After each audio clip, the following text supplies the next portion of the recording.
Next up, we have Oliver Wolf from the European Commission. Oliver, take it away.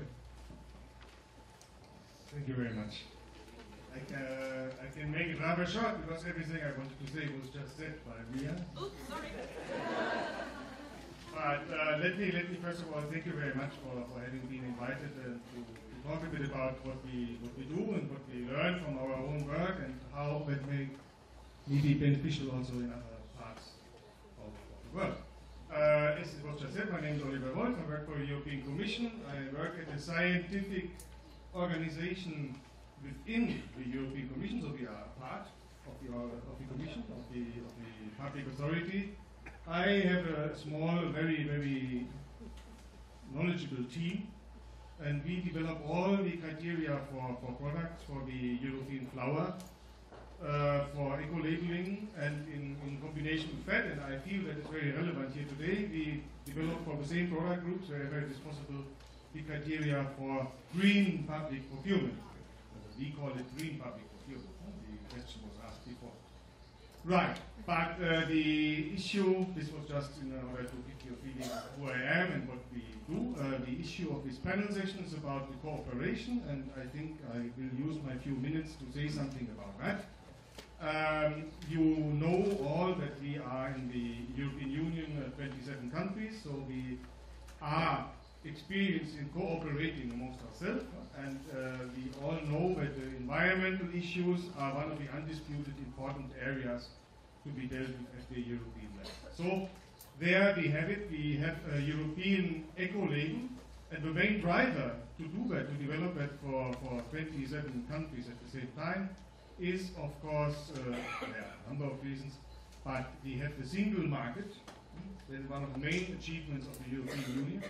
And we want to have one environmental label that enables services and goods to be circulated freely in all of these countries.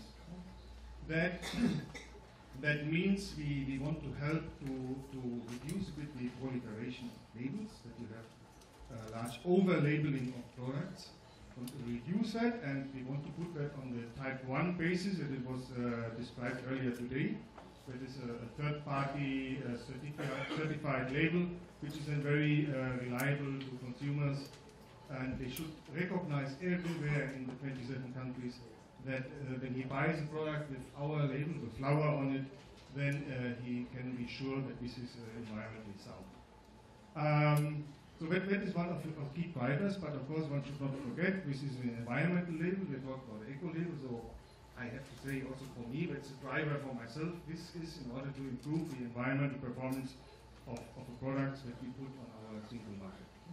Eco-label is just one instrument amongst others in the Sustainable Consumption Production Toolbox, but we speak about that later. Now, eco-labeling and green public procurement, there are some benefits and there are also some challenges. Now, benefits, we have a number of labels in the European countries. They have already been mentioned, and Robin has shown some of them this morning on the slide.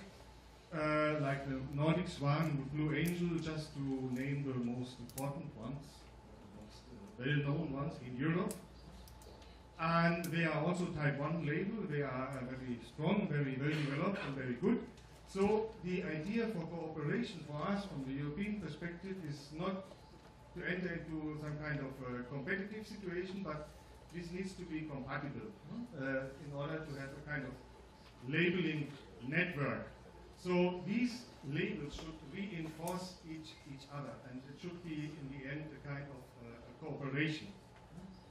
And in practice, that works, I have to say, very well. That means we have the actual organizations and experts who run labels at the member state level, for example, the Blue Angel in Germany, the Nordic Swan in the Nordic countries. We have the same people sitting in the European Union Eco-Label Board. And that guarantees that we have the same expertise, exchange of best practice, and that is really a benefit. Just I use the last seconds that I have to say something about the challenges. Because we are a supranational organization, we are not a nation ourselves, so we develop a label for these 27 countries.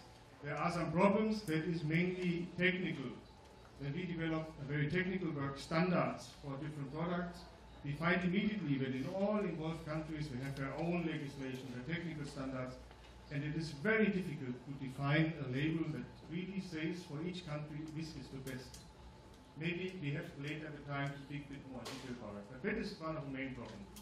In addition to that, one should mention that with 27 countries, you also have 27 mentalities, 27 different attitudes to what is an eco-label or interest in what is an eco-label. But compared to these challenges, that's the last thing I want to say. From the experience in our work on the products and different countries, the benefits in cooperating in this large system of countries outweigh by far all the problems we face, I have to say. Thank you, Oliver. Again, very similar experiences from this region as well. The issue of bringing in existing labels.